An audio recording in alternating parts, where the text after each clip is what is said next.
नमस्कार।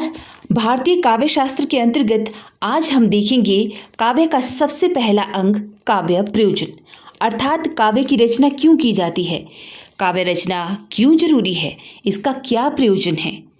राइट, तो चलिए जानते हैं काव्य प्रयोजन के विवेचन के बारे में कि काव्य शास्त्रियों ने क्या क्या माना है कि काव्य प्रयोजन क्यों होता है और क्या इसके लक्षण रहे हैं। भारतीय काव्य शास्त्र के अनुसार काव्य का प्रयोजन या काव्य का विवेचन, इसका क्या अर्थ है, इसका क्या तात्पर्य है, इसका क्या उद्देश्य है और इसका क्या लक्ष्य है, इसके बारे में अच्छे से समझते हैं आज की कड़ी में।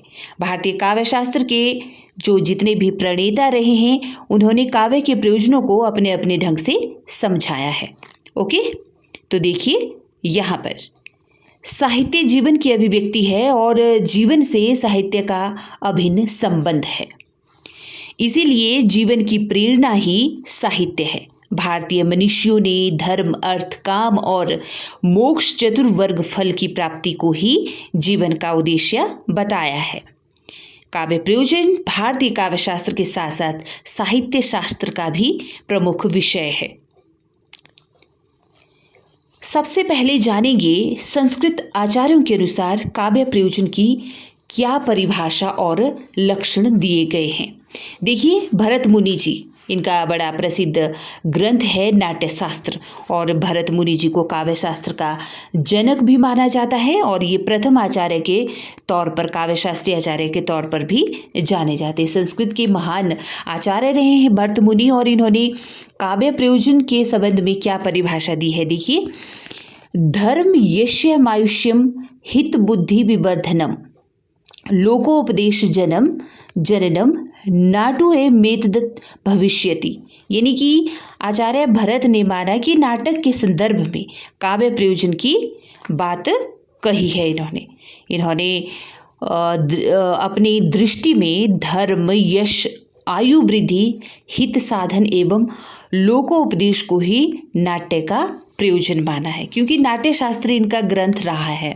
राइट, और ये बड़ा महत्वपूर्ण ग्रंथ रहा है, तो इसके संबंध में ही इन्होंने नाट्य शास्त्र के संबंध में ही काव्य का प्रयोजन क्यों किया जाना चाहिए, अर्थात काव्य रचना हम करते हैं तो क्यों करते हैं, क्योंकि भरत मुनि के अनुसार इससे धर्म, यश, आयु वृद्धि है ना, हित साधन और लोकोपदेश की भावना का जन्म होता है, विकास होता है। इसीलिए यह क्या काव्य प्रयोजन जरूरी है।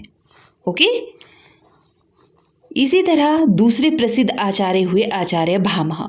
इन्होंने काव्य प्रयोजन की परिभाषा दी कुछ इस तरह से कि धर्मार्थ काम मोक्षेषु विचक्षण्यम कलाशु च करोति कीर्तिम प्रीतिम च साधु काव्य निषेवणम। अर्थात आचार्य भामा लिखते हैं कि धर्म, अर्थ, काम, मोक्ष और कलाओं में विचक्षणता पाना, कीर्ति और आनंद की उपलब्धि को काव्य प्रयोजन माना है इन्होंने। राइट, इनका अर्थ भी यही है कहने का कि काम, मोक्ष और जितनी भी कलाएं हैं उनसे हमें क्या होता है, एक तरह की संतुष्टि मिलती है, मोक्ष मिलता है ना। इन धर्म, काम, इच्छा, इनसे हमें मुक्ति मिलती है, इसीलिए हम काव्य की रचना करते हैं और काव्य रचना जरूरी भी है और इससे कीर्ति और आनंद की उपलब्धि होती है। और बस इन्हीं बातों के लिए काव्य प्रयोजन जरूरी है। प्रयोजन मतलब काव्य का जो उद्देश्य है कि काव्य की रचना क्यों होनी चाहिए, क्यों की जानी चाहिए। तो ये आचार्य भामा के विचार थे। इसी तरह से आचार्य मम्मट बड़े महत्वपूर्ण विद्वान रहे हैं, संस्कृत आचार्य रहे हैं। इन्होंने काव्य प्रयोजन के संबंध में लिखा कि काव्यम यश से अर्थकृते व्यवहार विदे शिवे तर्क्षते सद्यः परिनिवृत्तये कांता समित्योपदेश युजे। राइट, समित्योपदेश युजे। मम्मट ने अपने ग्रंथ काव्य प्रकाश में 6 काव्य प्रयोजन माने हैं। इन्होंने माना कि काव्य प्रयोजन से यश की प्राप्ति होती है, धन की प्राप्ति होती है, लौकिक व्यवहार का ज्ञान मिलता है, अनिष्ट का निवारण होता है, आनंद की प्राप्ति होती है और उपदेश मिलता है। इसीलिए काव्य प्रयोजन बहुत जरूरी है। ये आचार्य मम्मट के विचार रहे काव्य प्रयोजन के संबंध में, ये इन्होंने लिखा। राइट, इसी तरह से आचार्य विश्वनाथ लिखते हैं कि आचार्य विश्वनाथ लिखते हैं कि चतुर्वर्ग फल प्राप्ति सुखाद अल्पधीयामपि काव्यादेव्यस्तेन तत्व स्वरूप निरूपयते। अर्थात आचार्य विश्वनाथ ने धर्म, अर्थ, काम और मोक्ष ये 4 फल माने हैं, चतुर्वर्ग फल। राइट, कौन कौन से चतुर्वर्ग? धर्म, अर्थ, काम, मोक्ष। इसकी प्राप्ति को ही इन्होंने काव्य का प्रयोजन माना, आचार्य विश्वनाथ ने। ओके, तो ये कुछ संस्कृत आचार्य शास्त्री थे जिन्होंने अपने अपने अनुसार, मतलब अपने अपने मतानुसार काव्य प्रयोजन के बारे में लिखा और हमें समझाया कि काव्य रचना का उद्देश्य क्या होता है, क्यों काव्य रचा जाता है। अब हम जानेंगे हिंदी कवियों के अनुसार काव्य प्रयोजन क्या रहा है। हिंदी कवियों ने कितनी सारी रचनाएं रची हैं, क्यों रची हैं, उनकी क्या सोच रही है। राइट, जैसे देखिए हिंदी कवियों ने काव्य प्रयोजन में संस्कृत आचार्यों का ही अनुकरण किया है यहाँ पर। जैसे कुलपति मिश्र जी, ये आचार्य और कवि दोनों थे। इन्होंने माना कि यश, संपत्ति और आनंद को ही काव्य का प्रयोजन माना जाना चाहिए। मतलब आचार्य या कवि कुलपति मिश्र जी ने यश, संपत्ति और आनंद को काव्य का प्रयोजन माना है। उसी तरह से नेक्स्ट हमारे कवि हैं भिखारी दास। इन्होंने यश, अर्थ और आनंद को, यश, अर्थ और आनंद को काव्य का प्रयोजन माना, भिखारी दास ने। तुलसीदास जी ने भी काव्य प्रयोजन के संबंध में लिखा कि स्वांतः सुखाय और लोक मंगल की चर्चा ही काव्य प्रयोजन है।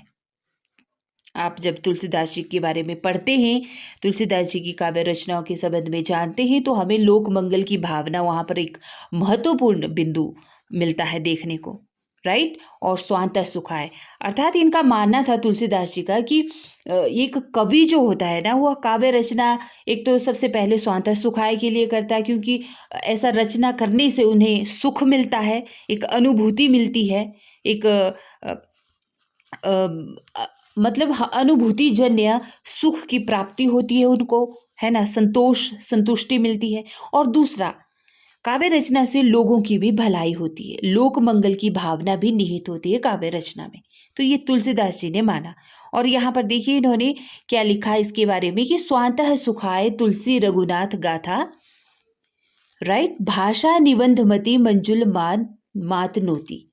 स्वांतः सुखाय तुलसी रघुनाथ गाथा, भाषा निबंधमति मंजुल मातनोती। और तुलसीदास जी लिखते हैं कि कीर्ति भणिति भूति भली सोई, सुर सरी सम कह सम सब कह हित होई। तो तुलसीदास जी ने ये इतनी अच्छी परिभाषाएं दी हैं काव्य प्रयोजन के संबंध में। कीर्ति भणिति भूति भली सोई, सुर सरी सम सब कह हित होई। तुलसीदास जी बड़े महाकवि रहे हैं। और इसी तरह से सूरदास जी ने भी देखिए लिखा है काव्य प्रयोजन इन्होंने किसको माना, तो सूरदास जी ने लोक रंजन को ही काव्य का प्रयोजन माना है, लोक रंजन को ही। आप देख सकते हैं सूरदास जी की जितनी भी रचनाएं रही हैं कृष्ण लीला से संबंधित रही हैं, जिससे कि लोक रंजन हो, लोगों का मनोरंजन हो, लोगों को सीख मिले, है ना, इसीलिए काव्य रचना जरूरी है।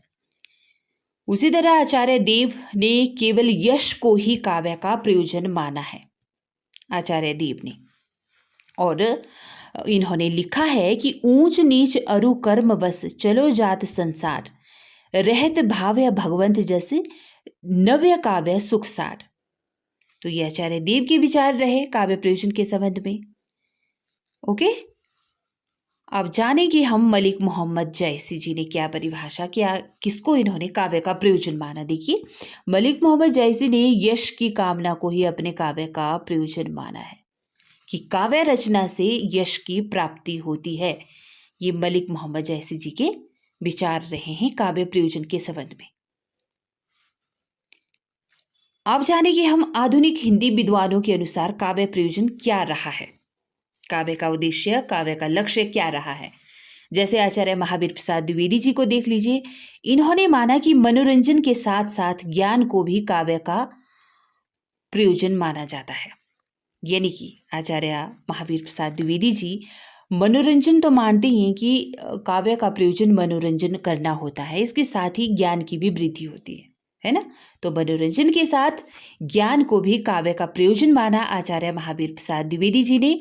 और इन्होंने लिखा कि लेखक का उद्देश्य सदा यही रहा है कि उसके लेखों से पाठकों का मनोरंजन भी हो और साथ ही साथ उसके मनोरंजन की सीमा भी बढ़ती रहे, ज्ञान भी प्राप्ति होती रहे, ज्ञान की प्राप्ति उनको, है ना।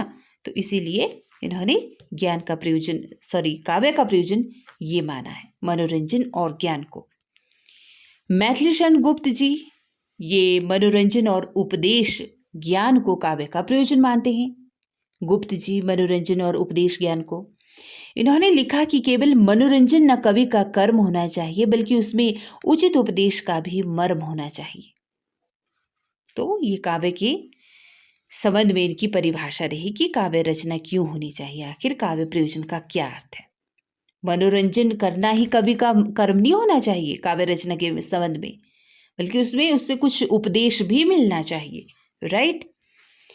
जयशंकर प्रसाद जी बहुत बड़े रचनाकार, ये लिखते हैं कि संसार में काव्य से दो तरह के लाभ पहुंचते हैं, मनोरंजन और शिक्षा। और इन्होंने मनोरंजन और शिक्षा को ही काव्य का प्रयोजन माना है, जयशंकर प्रसाद जी ने। ओके। आचार्य रामचंद्र शुक्ल जी ने लिखा कि हृदय को मुक्तावस्था में लाना काव्य प्रयोजन है, ठीक है। और काव्य का लक्ष्य है जगत के मार्मिक पक्ष को गोचर रूप में लाकर सामने रखना, जिससे मनुष्य खुद को व्यक्तिगत संकुचित घेरे से बाहर निकाल सके। आचार्य शुक्ल ने हृदय को मुक्तावस्था में लाना ही काव्य का प्रयोजन माना।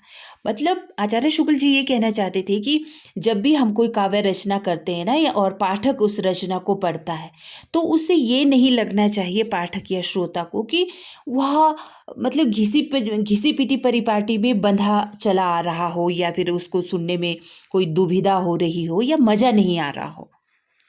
मतलब उसे ये लगना चाहिए किसी भी काव्य रचना को पढ़कर कि उसका हृदय मुक्त हो गया है। एक कवि के मन में इस तरह के भाव आने चाहिए। हृदय की मुक्तावस्था, मतलब हृदय को मुक्तावस्था में लाना ही काव्य का प्रयोजन माना है आचार्य शुक्ल जी ने। और आगे देखिए, आचार्य हजारी प्रसाद द्विवेदी जी लिखते हैं कि मैं साहित्य को मनुष्य की दृष्टि से देखने का पक्षपाती हूँ। अर्थात हजारी प्रसाद द्विवेदी जी ने मानव हित को ही काव्य का प्रयोजन माना है। ओके, जिससे मानव का हित हो, ऐसी रचनाओं को पढ़कर जिससे मानव समाज का कल्याण हो, वही काव्य का असल मायने में प्रयोजन होता है। और आपने पढ़ा भी होगा, साहित्य की डेफिनेशन भी यही होती है ना, जिसमें सबका हित छुपा रहता है।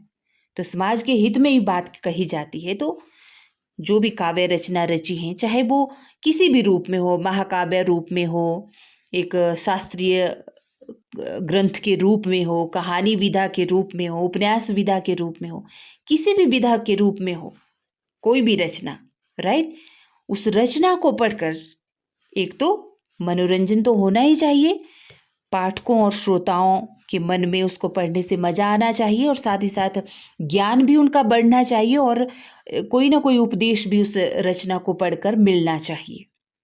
मेन बात यही है, ठीक है। डॉक्टर नगेंद्र भी काव्य प्रयोजन के संबंध में लिखते हैं कि आत्म अभिव्यक्ति ही वह तत्व है जिसके कारण कोई व्यक्ति साहित्यकार और उसकी कृति साहित्य बन पाती है। तो इन्होंने, डॉक्टर नगेंद्र ने आत्म अभिव्यक्ति को काव्य का प्रयोजन माना है। मतलब इनके अनुसार जब भी कोई रचनाकार किसी रचना को रचता है ना, सबसे पहले तो वह आत्म अभिव्यक्ति करता है। उसमें उसके अंदर जितने भी संशय होती, जितनी भी बातें होती, जो भी उसकी सोच होती है, जो भी उसका दृष्टिकोण होता है, सबसे पहले वो उनको सामने रखता है रचना के माध्यम से। कोई कवि, कोई लेखक, कोई रचनाकार, राइट। तो डॉक्टर नगेंद्र आत्मा अभिव्यक्ति को ही काव्य का प्रयोजन मानते हैं। आचार्य नंदुलारे बाजपेयी जी ने आत्मा अनुभूति की अभिव्यक्ति को काव्य का प्रयोजन माना है। तो देखिए, ये भी आत्मा अनुभूति को ही काव्य का प्रयोजन मानते हैं नंदुलारे बाजपेयी जी, और लिखते हैं कि वह रचना काव्य नहीं है जिसमें वास्तविक अनुभूति का अभाव हो। तो वह रचना तो काव्य है ही नहीं, नंदुलारे बाजपेयी जी लिखते हैं, है ना। तो सबसे पहले उसमें आत्मानुभूति भी होनी चाहिए और फिर मनोरंजन तो होना ही चाहिए, है ना। पाठकों को बोरियत महसूस नहीं होनी चाहिए, ना पाठक को होनी चाहिए ना ही लेखक को होनी चाहिए। ओके। और उससे कोई उपदेश भी मिलना चाहिए, ज्ञान भी मिलना चाहिए, यश की प्राप्ति भी होनी चाहिए और काम अर्थ मोक्ष इनसे भी हमें छुटकारा मिलना चाहिए। तो इस तरह से थोड़े अलग अलग डिफरेंस अपने अपने मतानुसार इन संस्कृत आचार्यों ने, हिंदी कवियों ने, सब ने काव्य प्रयोजन के संबंध में ये सब लिखा है। तो बस आपने यही ध्यान रखना है कि यही काव्य प्रयोजन है, इसीलिए काव्य की रचना की जाती है, किसी भी काव्य को रचा जाता है, राइट। अब कुछ विशेषता के तौर पर यहाँ पर देख लीजिए कि काव्य प्रयोजन की विशेषता क्या होती हैं। जैसे कि काव्य का प्रमुख प्रयोजन होता है आत्महित और मानव हित। ओके, आत्महित और मानव हित ही काव्य प्रयोजन की पहली विशेषता मानी जाती है। और साथ ही काव्य का लक्ष्य होना चाहिए आत्मा अभिव्यक्ति और आत्मा अनुभूति, ये दो महत्वपूर्ण तत्व, आत्मा अभिव्यक्ति और आत्मा अनुभूति। अपनी आत्मा अभिव्यक्ति भी होनी चाहिए और फिर उस अभिव्यक्ति के बाद आत्मा अनुभूति भी होनी चाहिए एक रचनाकार के मन में, ठीक है। इसीलिए वह काव्य प्रयोजन करता है और यही उसके काव्य प्रयोजन का अर्थ भी होता है। तीसरी बात कि काव्य का प्रयोजन स्वांत सुखाय होने के साथ साथ लोक कल्याणकारी भी होता है। काव्य प्रयोजन की विशेषताएं हैं ये, ध्यान से समझिएगा। ओके, काव्य का प्रमुख प्रयोजन आत्महित और मानव हित, काव्य का प्रयोजन या लक्ष्य आत्म अभिव्यक्ति और आत्मा अनुभूति, और काव्य का प्रयोजन स्वांत सुखाय और लोक कल्याणकारी और मनोरंजन, उपदेश, ज्ञान के साथ साथ शिक्षाप्रद भी होना चाहिए। और काव्य का प्रयोजन अमंगल का निवारण करना होता है और अर्थ की प्राप्ति करना होता है, आनंद की प्राप्ति करना होता है और व्यवहार ज्ञान यानी कि व्यवहारिक ज्ञान की वृद्धि करना होता है काव्य का प्रयोजन। तो ये 4-5 बातें काव्य प्रयोजन की विशेषताओं में अवश्य होती हैं और होनी भी चाहिए।